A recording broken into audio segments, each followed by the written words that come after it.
Hi everyone, I'm Orla and welcome to the channel. It's Wednesday, so I'm going to give a Writing Wednesday update on my 145-day Draft 1 Writing Challenge. It's never going to stop being a mouthful. This is week 2, but it's also been the first full 7-day week of the challenge. Week 1 was a short week. It only ended up being 4 or 5 days because I started on a Saturday and I gave the update on a Wednesday. So this is my first Wednesday to Tuesday run of the challenge. And it's been a week of varying success. So I had some days where I did loads of writing. I had some days where I did very little writing. And I thought it would be good to chat through it a little bit and see if I've learned anything about myself and about my writing process as I've been doing it. So a couple of stats. Overall, I wrote about 3,400 words over the course of the week. I've actually broken into the 8,500 total word count, which feels really exciting because 10,000 words, I believe, was the limit that we had to write when we were doing our dissertations in college. So the fact that I've nearly written the amount of a dissertation in my novel is actually, it's really exciting, and I'm finding it really motivational. I want to keep going. The worst day of the week was Thursday, and I wrote 0 words that day. And then the best day of the week was yesterday. Yesterday I wrote 1,023 words. So let's get into the nitty gritty. On Wednesday, I wrote 143 words. And if I'm remembering, last week in the video, I reckoned because I was doing a video that night, I wasn't going to get as many words written. So, excuse me. Because I was doing a video that night, I didn't think I was going to get that many words written. So 143 was what I got in a 10-minute writing sprint before I just got too tired and went to bed. Then Thursday was a tricky enough day because I had a hospital appointment on Friday that I needed to go to. So my mum actually came down to collect me on the Thursday night and bring me up to where she lives, which was closer to the appointment at the hospital. And my plan was to do some writing that night when I got there, but I hadn't seen my mum in a couple of weeks and my dad was out. So we took it as a chance to do a bit of back to school shopping for the kids and get a takeaway and just set the world to rights. And I think we talked until way too late at night, considering how early we had to get up the next day for the hospital appointment. So the hospital appointment went well. We're all good. The leg is healing slowly, but it's healing. We're all good. Then Friday, my goal for Friday, because I'd had the 2 kind of underwriting days before, my goal for Friday was 681 words, and I ended up writing 693 words. So I was delighted with that. That was a really, really solid writing session.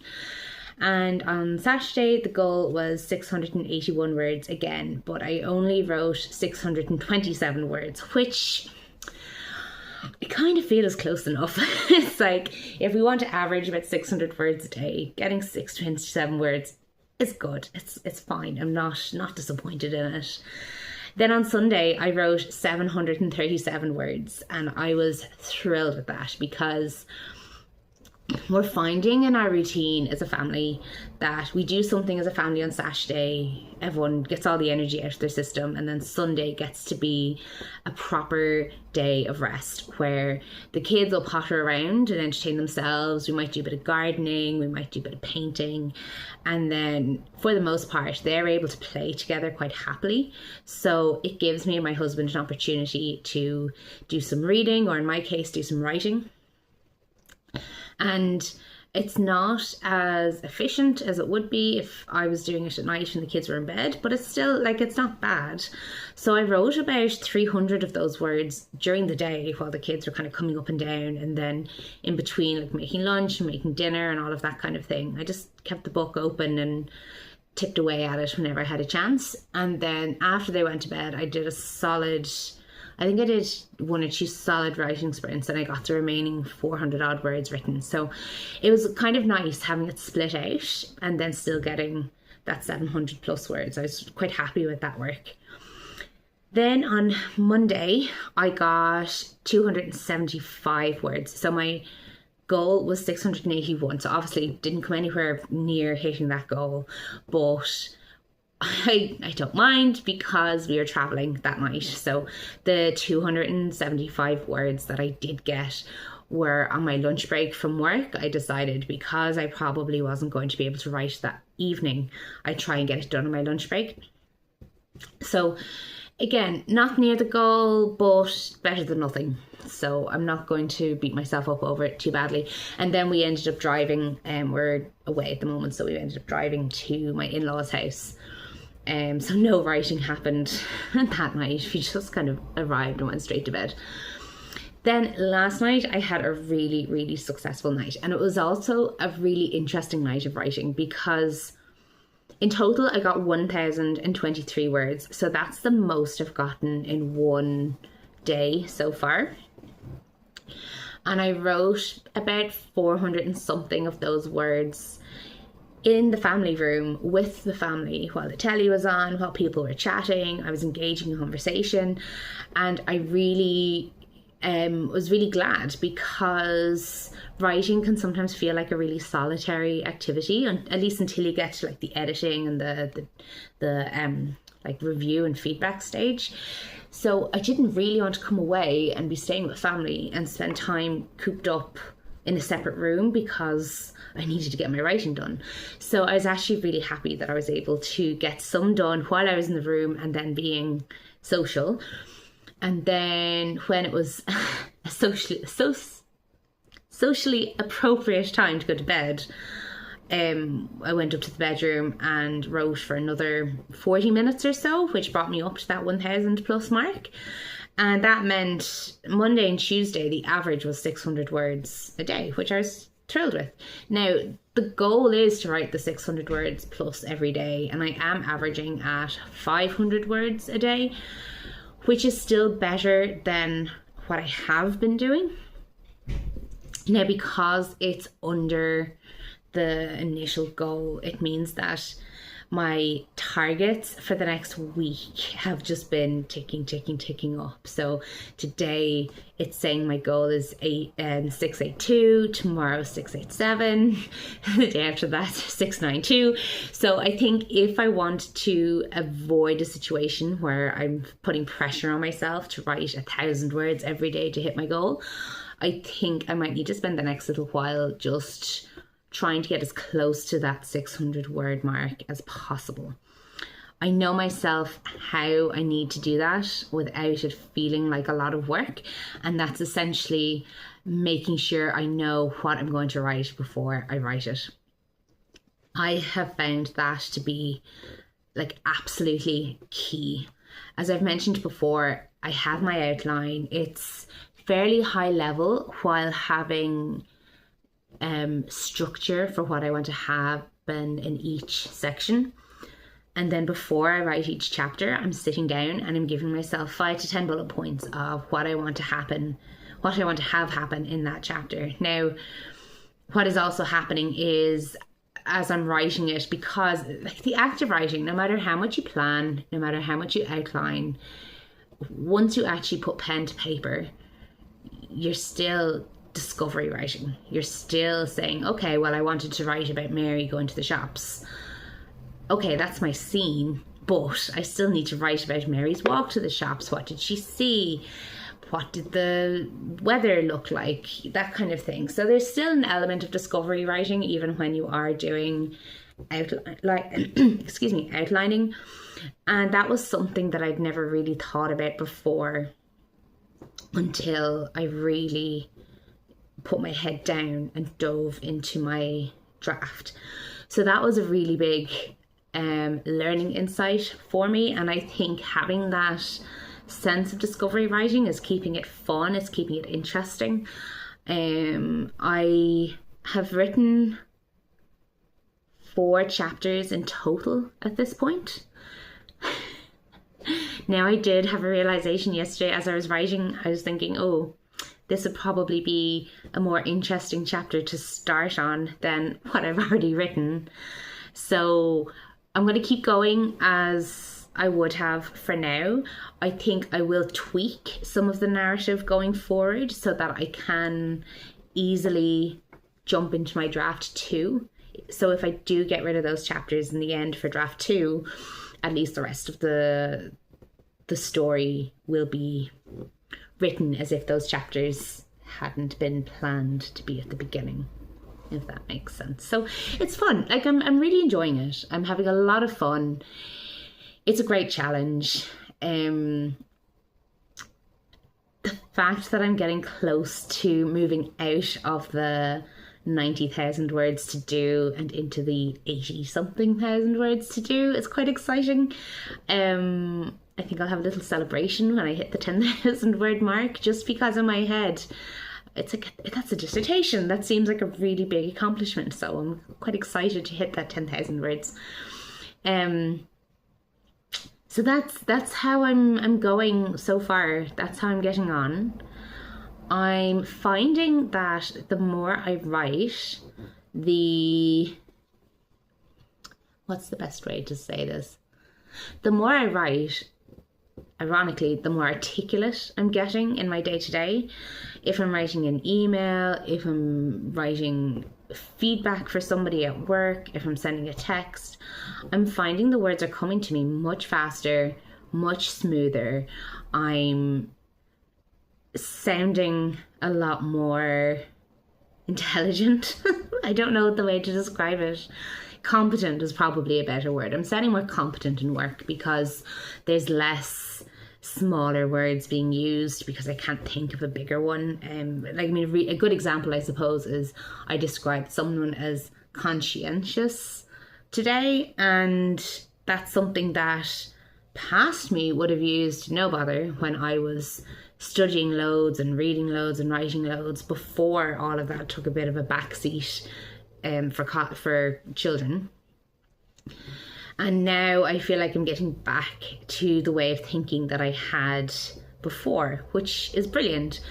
And as I was saying to my husband today, you know, the books that I'm reading haven't changed. I'm still reading the fantasy. I'm still reading some cozy reads, like the beside the beach book kind of things, especially because, you know, I'm tired while I'm writing and reading as well as working.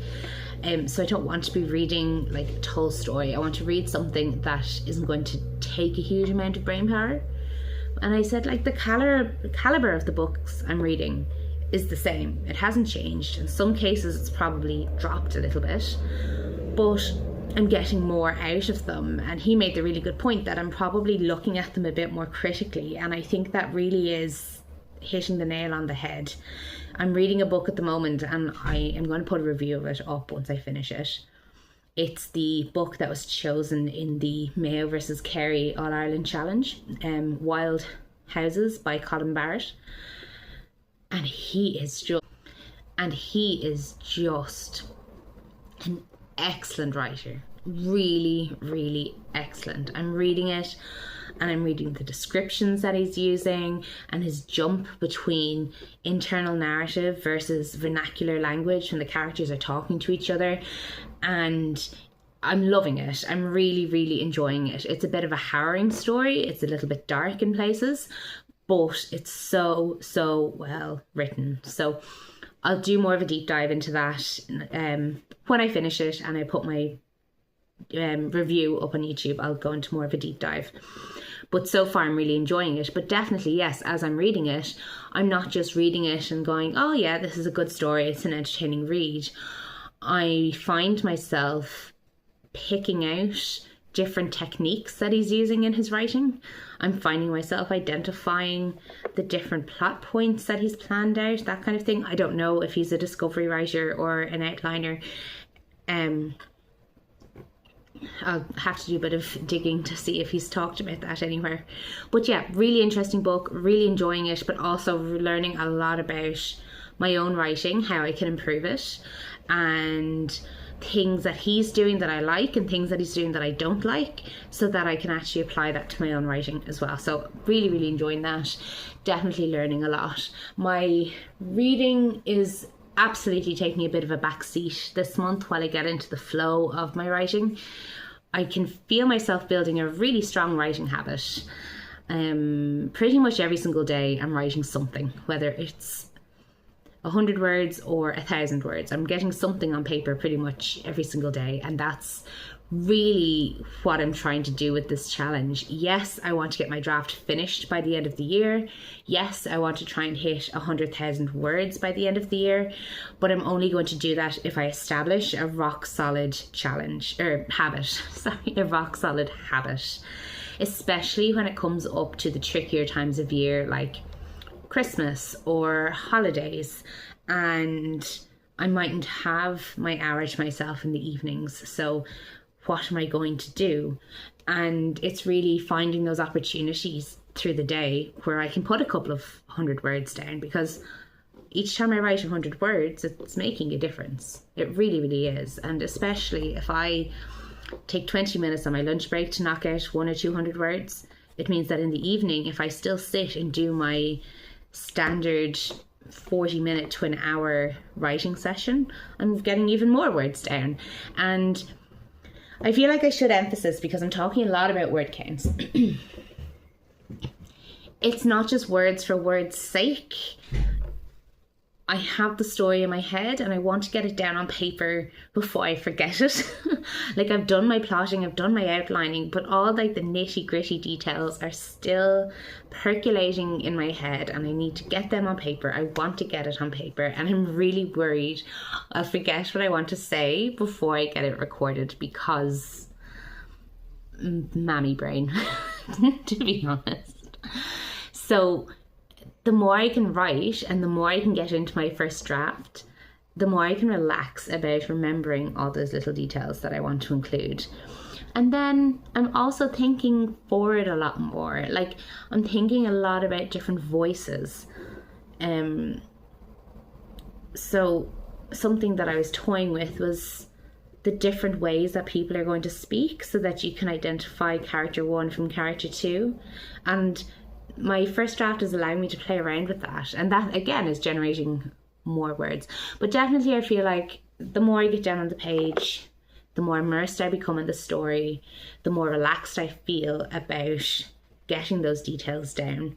And I can already sense as I'm writing what I'm going to be changing in draft 2, or what I might expand on in draft 2, which is a weird feeling.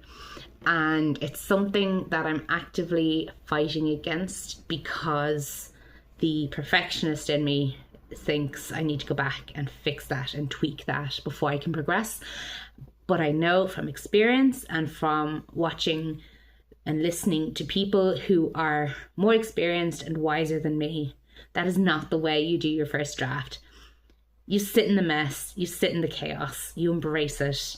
And then when you get to draft 2, that's when you put manners on it. So that is everything I have for you today. It's a little bit of an update. A little bit off the cuff, if I'm honest, because I only had 20 minutes or so to get this recorded before I had to go and rejoin my family. So I hope you enjoyed it. I hope you found it interesting. Let me know in the comments if you are also doing this challenge, and if so, how you're getting on. And I'll talk to you again soon. Bye.